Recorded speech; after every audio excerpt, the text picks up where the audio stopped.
Case number 1 is that of Ben and Catherine Mullany. Ben and Catherine Mullany were the very definition of good people. They dedicated their lives to helping others. Ben was training to be a physiotherapist, and Catherine was a bright, young doctor.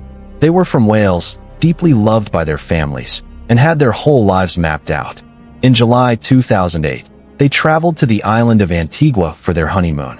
They chose the Cocos Hotel specifically because it promised peace. It was supposed to be a sanctuary where they could celebrate the beginning of their marriage before rushing back to their busy careers. For 2 weeks, they lived that dream. They walked on the beach, took photos of sunsets, and sent happy messages back home. But on their final morning, that sanctuary was violated. It was just before 5 a.m. The sun hadn't come up yet. Ben and Catherine were asleep in their private cottage, likely dreaming about the flight home. They had no idea that 2 local men, Daniel Martin and Avi Howell, were creeping toward their door. This was not a fight. It was an ambush. The intruders broke in and woke the couple at gunpoint. Imagine the confusion and absolute terror of that moment. Ben and Catherine weren't given a chance to argue or defend themselves. They were forced to kneel next to the bed.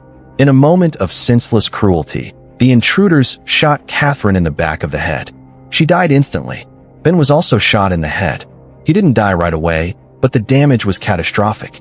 The men who did this didn't steal jewels or a fortune.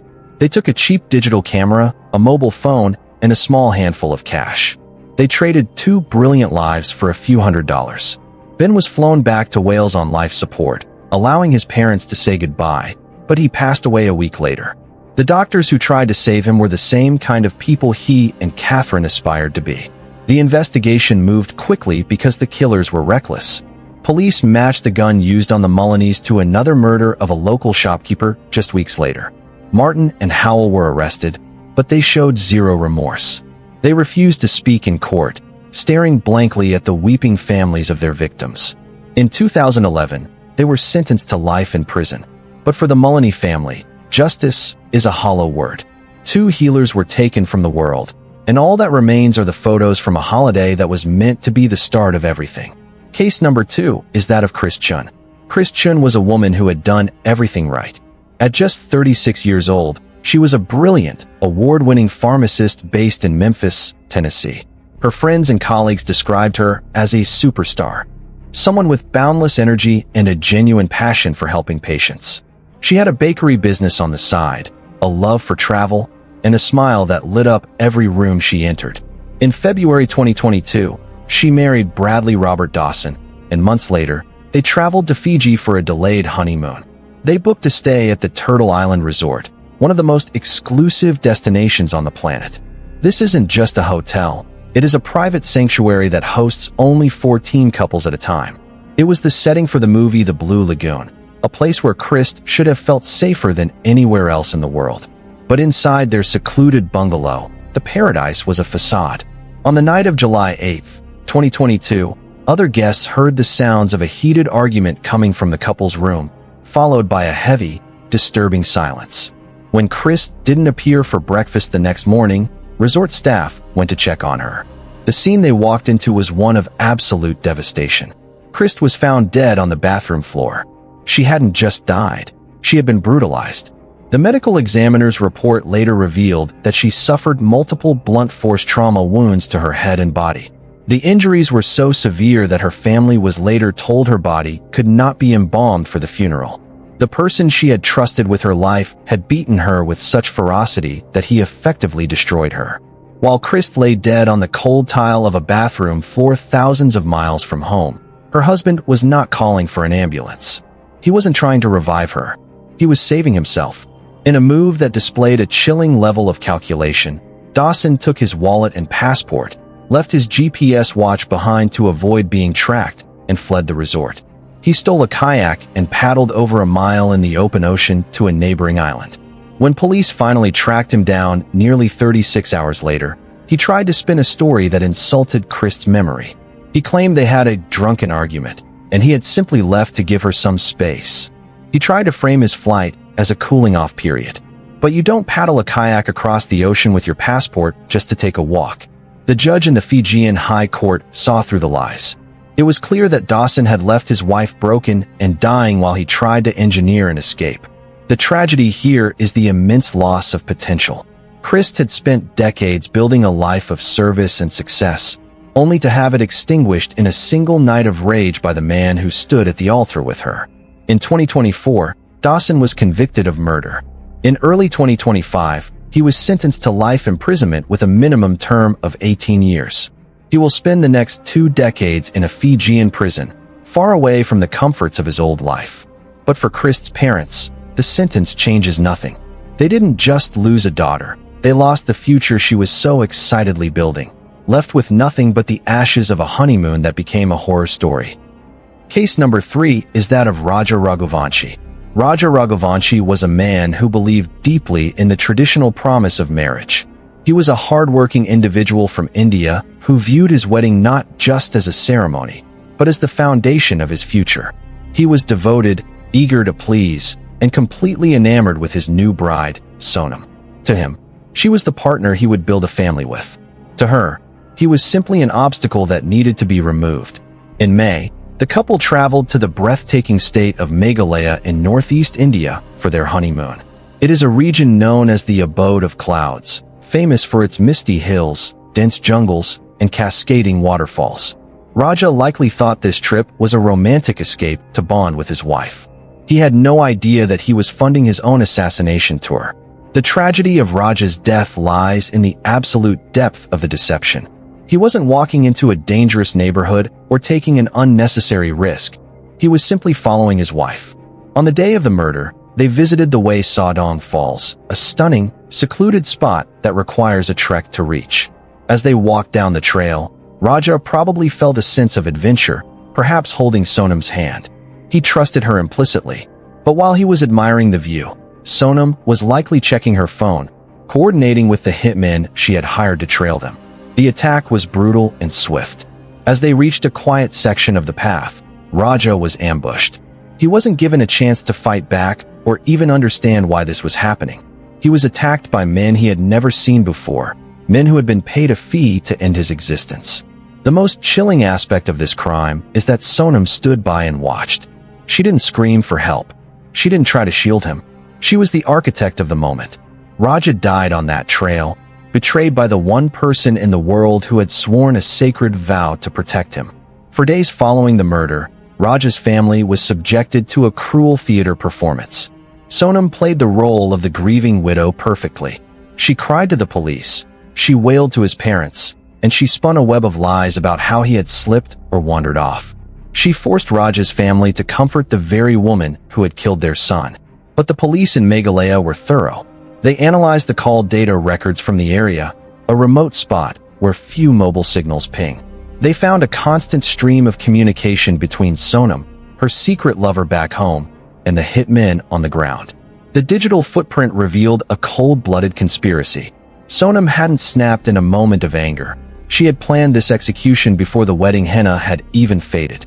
When the police confronted her with the logs, the hitmen confessed, and her story collapsed. Raja was a man who gave his heart to a woman who had already sold it to someone else.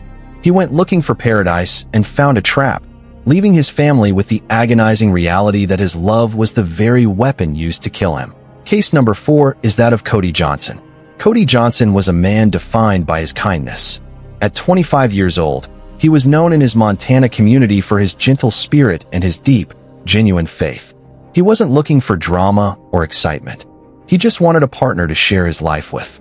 When he married Jordan Lynn Graham, he believed he had found that person. He was head over heels in love, the kind of excitement where you can't wait to start the next chapter. But Cody didn't know that while he was planning a future, his new bride was already looking for a way out. The tragedy of Cody's death is rooted in his willingness to try. Just 8 days after their wedding in July 2013, the couple's relationship was already rocky. Jordan had been cold and distant, expressing regrets about the marriage to friends, but never to Cody's face. On the evening of July 7th, she suggested they go for a hike in Glacier National Park to talk things through. Cody, ever the optimist, likely saw this as a chance to fix things, to bond, and to save his new marriage. He got into the car with her, trusting that the woman he loved wanted to fight for him. They drove to a steep section of the park near a spot called the Loop. It was a rugged, dangerous area with a sheer drop-off, a place that demands caution. As they stood near the edge of the cliff, the sun was setting, casting long shadows over the ravine. Cody thought they were having a heart-to-heart conversation. He thought they were dealing with the normal jitters of a new life together. But in a split second, the conversation turned into a crime scene. Jordan didn't just break up with him. In a moment of shocking violence, she shoved him hard in the back. Cody went over the edge face first. He didn't just fall. He plummeted hundreds of feet into the darkness of the canyon below. The horror of those final seconds is unimaginable. The sudden betrayal, the rush of wind, and the realization that his wife had just murdered him. While Cody lay broken and dead at the bottom of a ravine, Jordan simply got in her car and drove home. She didn't call the police. She didn't scream for help. She went about her life as if nothing had happened. For days, Cody's family and friends launched a desperate search. They printed flyers, organized search parties, and prayed for his safe return. All the while, Jordan played the worried wife, spinning a lie that he had gone for a drive with some buddies and never came back. Her cruelty continued even during the search. She eventually led authorities to his body, claiming she had a feeling he was there, trying to paint herself as a psychic or a grieving widow with intuition. But the FBI saw through the performance. When her story unraveled, she claimed it was an accident, but the evidence spoke of malice. She was sentenced to 30 years in federal prison. Cody Johnson wanted a marriage. He got a funeral. He walked to the edge of a cliff to save his relationship, never knowing that he was standing next to his executioner. Case number 5 is that of Annie Duany. Annie Duany was the embodiment of a modern fairy tale. Beautiful, intelligent, and deeply loved, she was an engineer by profession with a passion for design and fashion. Her wedding to Shreen Duany in Mumbai was a spectacle of joy, a multi-day celebration that cost a fortune and brought families together from across the globe. She was radiant, looking forward to a life of travel and luxury. In November 2010, the newlyweds flew to South Africa for the next chapter of their celebration. They started with a safari, surrounded by the majesty of nature, before heading to Cape Town, a city known for its stunning coastline and vibrant culture. But the city also has a shadow side, and that is where Annie's fairy tale turned into a horror story. On the evening of November 13th, the couple decided to take a late-night drive. They were being driven by Zola Tongo, a taxi driver they had hired to show them around. Annie likely felt safe in the back seat of that Volkswagen Chiron, holding her husband's hand, trusting the local guide to navigate the streets. She didn't know that Tongo wasn't a tour guide. He was a recruiter for a hit squad. The betrayal here is terrifying because of how trapped Annie was. Tongo drove them off the highway and into Gugulethu, a township known for high crime rates, a place no tourist would accidentally wander into at night. Suddenly, the car was ambushed. Two armed men, Mzawamadoda Quabe and Zolal Mjini, hijacked the vehicle. The next few minutes were a blur of calculated chaos. The hijackers drove for a short while before forcibly ejecting Shreen from the car unharmed. Annie was now alone. Imagine the sheer panic of that moment. Watching your husband being thrown out, the door slamming shut, and realizing you are trapped in a moving vehicle with two armed strangers in a dark, unfamiliar place. She wasn't just a victim of robbery, she was the target. The car sped off into the night. Annie wasn't given a chance to negotiate. She wasn't held for ransom. A short time later, in a desolate part of the township, the car stopped. One of the men turned and shot her in the neck.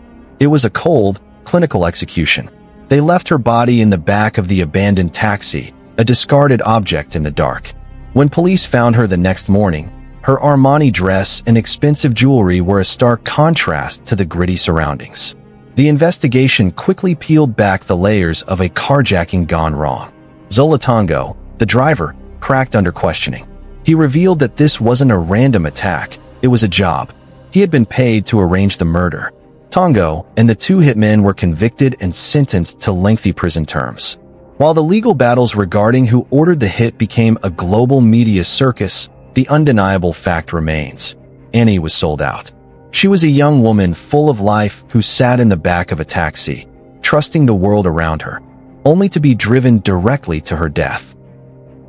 Case number 6 is that of Tina Watson. Tina Watson was a woman who approached life with a gentle, cautious optimism. At 26 years old, she was known by her family in Alabama as a sweet, somewhat timid soul who preferred safety over adrenaline. She wasn't a thrill seeker. She was a woman who simply wanted to be with the man she loved, Gabe Watson. In October 2003, just 11 days after their wedding, she found herself on a boat floating above the Great Barrier Reef in Australia. This wasn't just a holiday, it was a leap of faith. Tina was a novice diver, anxious about the open water, but she agreed to the trip because she trusted Gabe. He was an experienced rescue diver, her protector, the person who had sworn to keep her safe. She believed that as long as she was with him, nothing could go wrong. The tragedy of Tina's death is the terrifying silence in which it happened. Down in the depths of the ocean, you cannot scream. You cannot call for help. You are entirely dependent on your equipment and your dive buddy. On that fateful morning, Tina and Gabe descended to the wreck of the SS Yongala. The current was strong, stronger than a beginner like Tina should have ever been exposed to.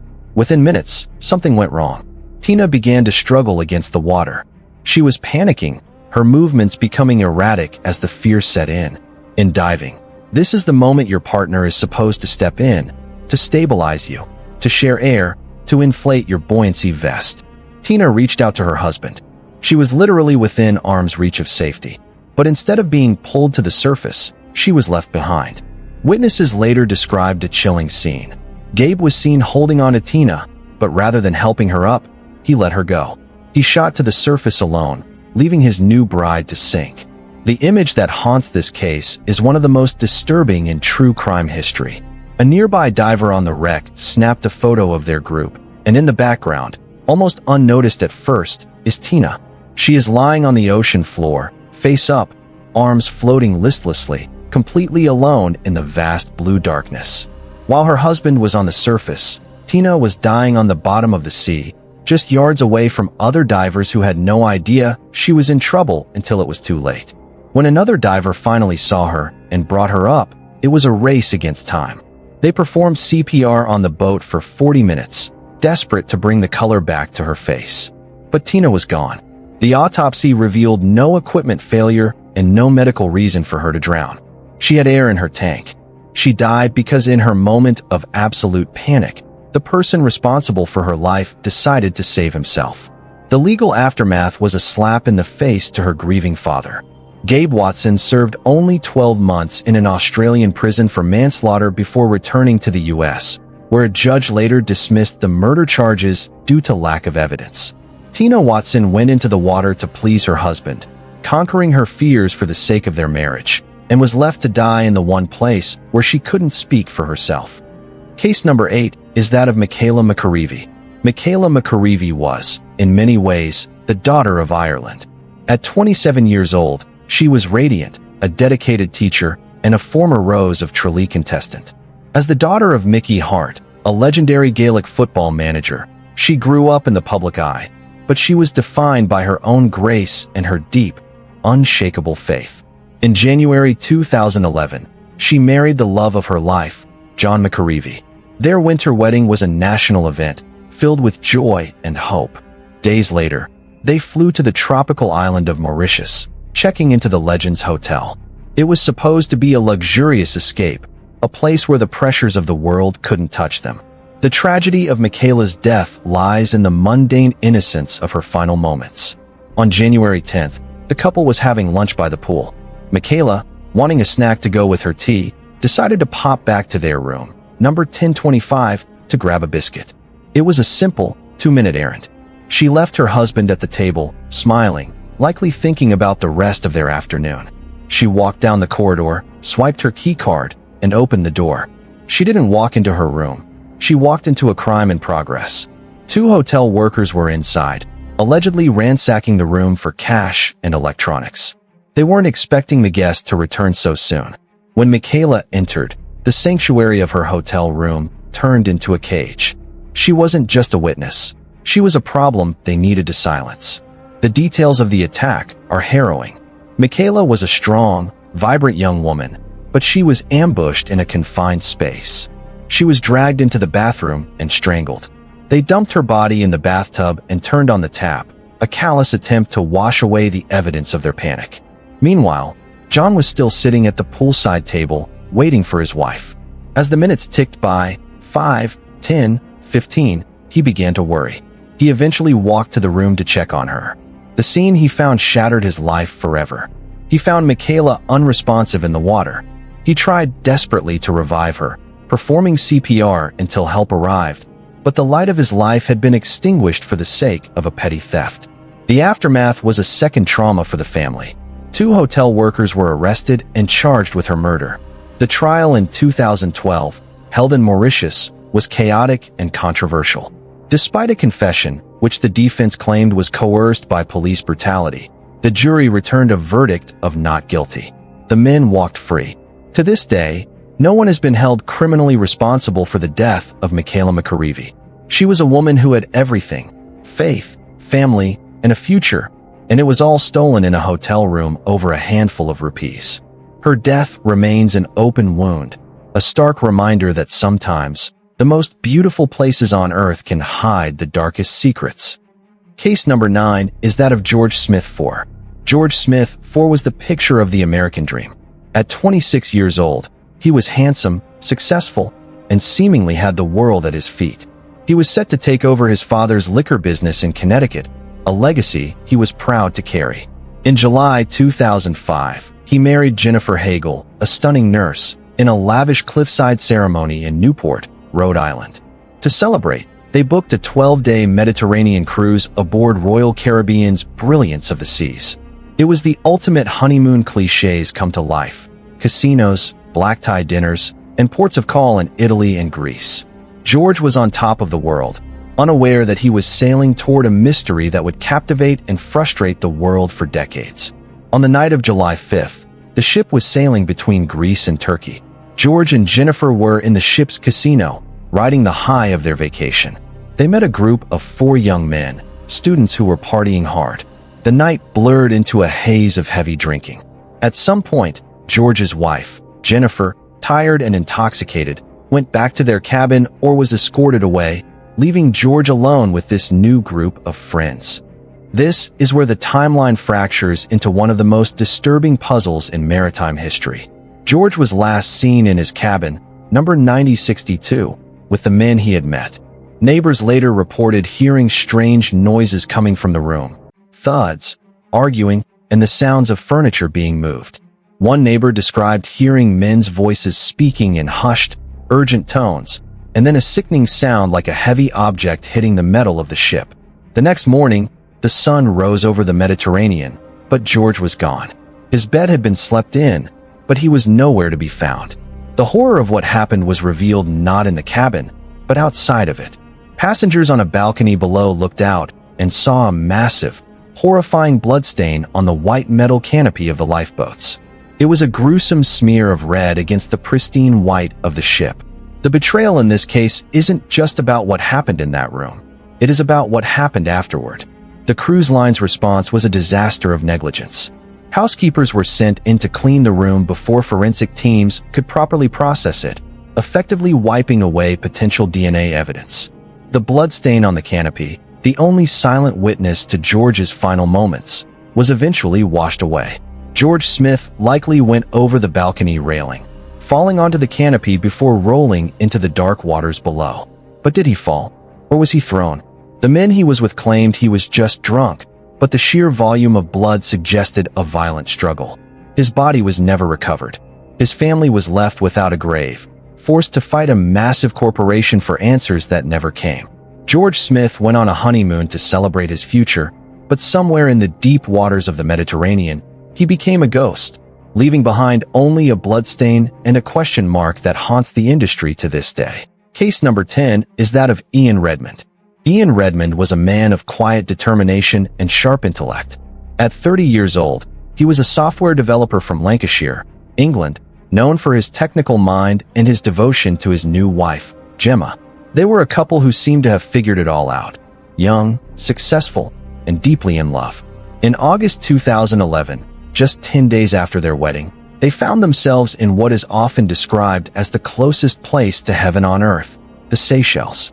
They were staying on the island of Praslin and spending their days at Anse Lazio, a beach that regularly tops lists as the most beautiful in the world. The sand is white, the water is crystal clear, and the vibe is one of total, untouchable serenity. The tragedy of Ian's death is how quickly that serenity turned into a slaughter. This was not a crime of passion or a premeditated murder. It was a brutal reminder that humans are guests in the natural world, and sometimes the host is hostile. On the afternoon of August 16th, Ian went for a swim. He wasn't deep-sea diving or taking unnecessary risks. He was snorkeling just 20 yards from the shore, in shallow water where families were playing. Gemma stayed on the beach, soaking up the sun. In a detail that is heart-wrenching to consider, she was actually filming him from the sand, capturing what she thought were idyllic holiday memories. Suddenly, the scene shifted from a travel brochure to a nightmare. Witnesses heard a splash and a scream. From the beach, Gemma watched in confusion that quickly turned to horror as the turquoise water around her husband turned a deep, violent crimson. Ian had been attacked by a massive bull shark, estimated to be 6 feet long. The attack was unprovoked and catastrophic. The shark didn't just bite. It mauled him, tearing off his arm and causing massive trauma to his leg. Ian didn't stand a chance. He was a tech specialist, not a survivalist, fighting a prehistoric predator in its own element. A nearby vacationer in a dinghy rushed to pull him out of the water, but the damage was already done. When they dragged him onto the white sand, the injuries were too severe for any first aid to fix. Gemma, who moments earlier had been filming her husband swimming, was now kneeling beside him as his life drained away. He remained conscious just long enough to look at her, but the blood loss was too rapid. He died right there on the beach, under the tropical sun, while paradise continued around them. There was no trial for this killer, no prison sentence to be handed down. The perpetrator was nature itself. Ian Redmond went into the water to look at fish and became a victim of a one-in-a-million freak event. His death serves as a terrifying conclusion to our list because it proves that you don't need a betrayal or a criminal plot to lose everything. Sometimes you can do everything right, marry the right person, go to the safest beach, swim in the shallowest water, and still, the darkness finds you. Gemma returned to the UK not with a husband, but with a wedding ring and a trauma that no amount of time can fully heal.